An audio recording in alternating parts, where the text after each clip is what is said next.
Well, if it's Friday morning, it is time for another About Mansfield consumer advice episode. I'm Steve Casillo, and chances are you're doing one of three things.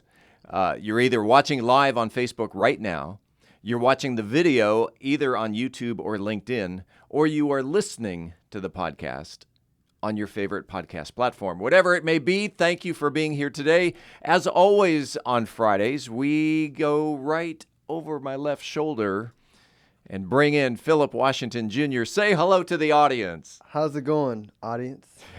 And Phillip today is wearing his favorite pink shirt.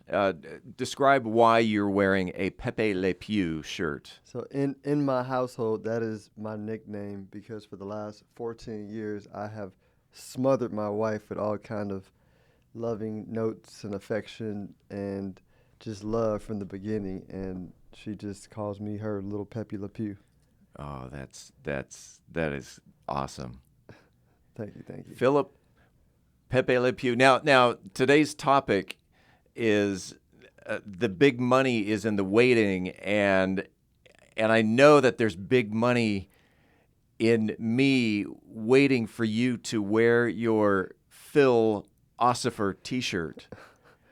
You are right. You know what, Steve? I'm gonna wear it, but I haven't worn a large shirt in a while. Oh, it's since I dropped those 20 pounds. I tried it on. I was like, oh, this shirt, it looks like it's too big. And you're a medium. I am a medium. Ooh, now. I'm a short guy. I guessed wrong. No, it's fine. I do appreciate the shirt, and I'm gonna wear it. But that was my. I tried it on the other day, and I was like, oh wait, I should look at the tag. It was a large. Yeah.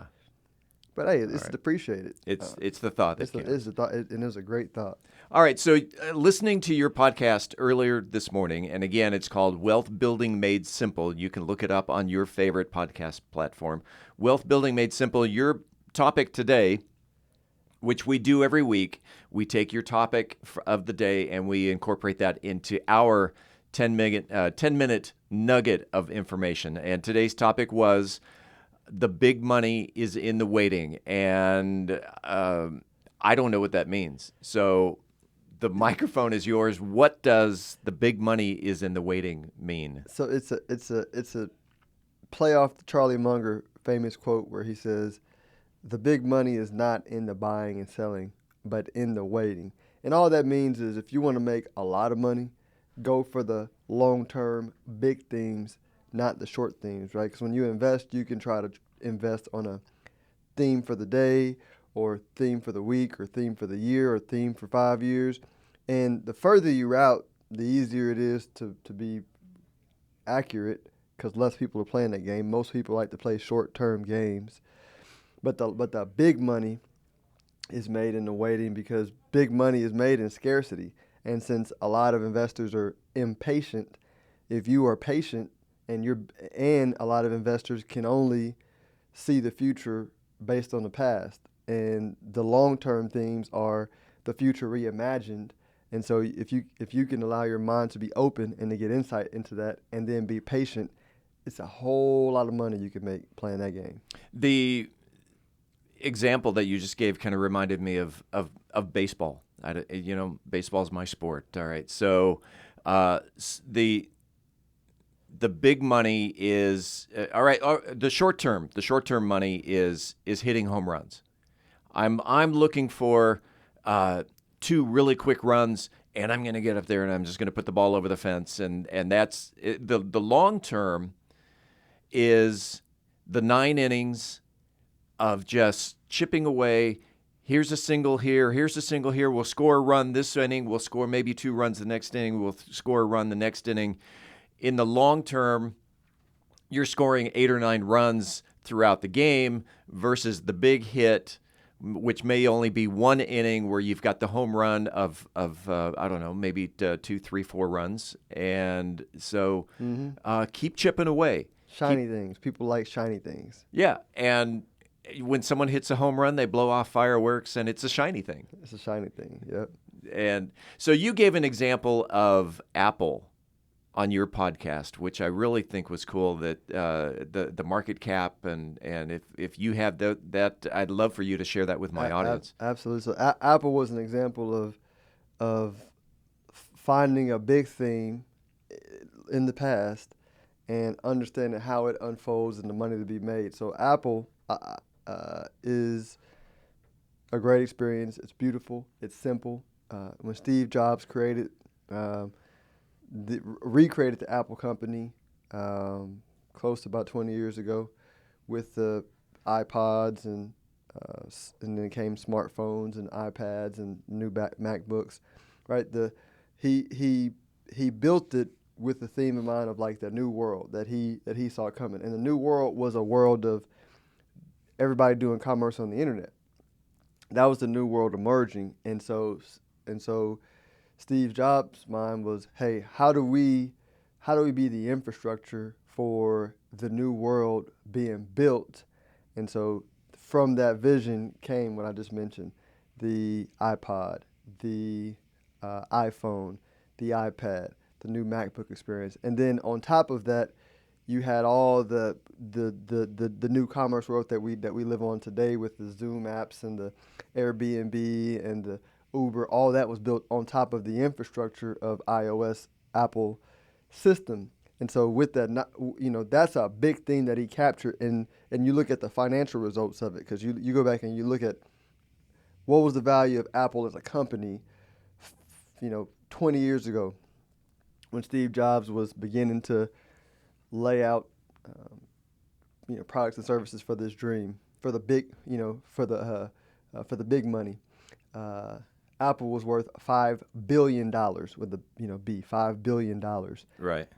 As of yesterday, it was worth a little bit over $2 trillion. That's like a 400 times increase from today.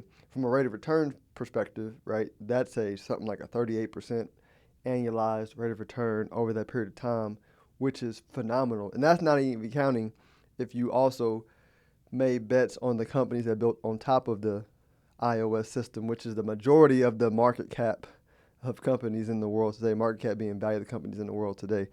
And so, that's an example of you could have, like, in the interim tried to predict oil, time the market, when to be in, when to be out. There's the home run. Yeah. Or you could have just been like, I'm gonna bet on this e-commerce theme, and I'm gonna like place a big bet on the infrastructure company, Apple. Mm-hmm. And you could have placed diversified bets on other companies playing on top of it and would have made a stupid amount of money.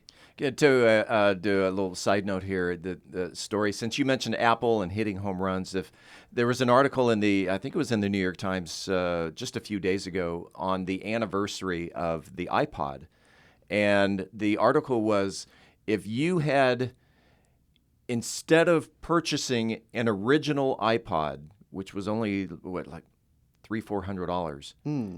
Instead of purchasing an original iPod, if you had invested $300-400 into Apple back when the original iPod was released, you'd be a multimillionaire. And instead, people love shiny things. Mm-hmm. And the brand new iPad was the new hip happening thing, and imagine how much you're gonna love me, Steve, 20 years from now when Bitcoin rises to the big thing that that I talked about on my podcast. Because the waiting, the big money is in the waiting. Absolutely, because with the new economy, right? When you have a new economy, like and I'm glad we just kind of merge into this conversation, because I didn't say this on my podcast. Yeah. This is always good for that. America was established as an economy before the dollar took its rightful place as the global economy, right? So in almost every circumstance of a new economy being developed, you have like the commerce being built before the money comes, right? You go to every country and look at it. The commerce begins first, and then the financial system comes, because typically when the economy is being built, the global world money is somewhere else, and the global world money is attracted to that new economy that is attractive from a principal standpoint to the money. And so what we have in the internet age was we had the new economy being built first, and then the money for the new internet economy came next, which is Bitcoin, right? I call it the iOS of the crypto system. Right. The next level of currency. The next level of internet money. Right. And be clear, I said Bitcoin. A lot of people throw Bitcoin into Crypto. and I'm like, that's saying the iPhone is a smartphone. Two totally different experiences, between a iOS Apple experience and an iPhone experience. Like, people who missed Apple were saying, "Oh, I don't understand smartphones." Okay, don't understand smartphones. Understand iOS system. That's right. If someone wanted to reach out to Phillip Washington Jr. to talk about iOS or Wealth Building Made Simple, which is your podcast, or Stonehill Wealth Management, which is your investment. My side hustle. Yes. Or your podcast marketing. How can they reach out to Phillip? Best way, let's do for this. Best way is you can go to stonehillwealthmanagement.com or philipwashingtonjr.com. There Either. you go. Yep. You got any closing remarks leading into the weekend for the people listening? I think this is like the first official real football games coming up this Sunday. Yep. So, my household is a Saints Cowboys fan, household. So I wish both teams good luck. Pepe Le Pew. We do it every week right here on the About Mansfield Consumer Advice Series. Phillip, thank you. Let's do it again next week. Thanks. Have a good one, Steve.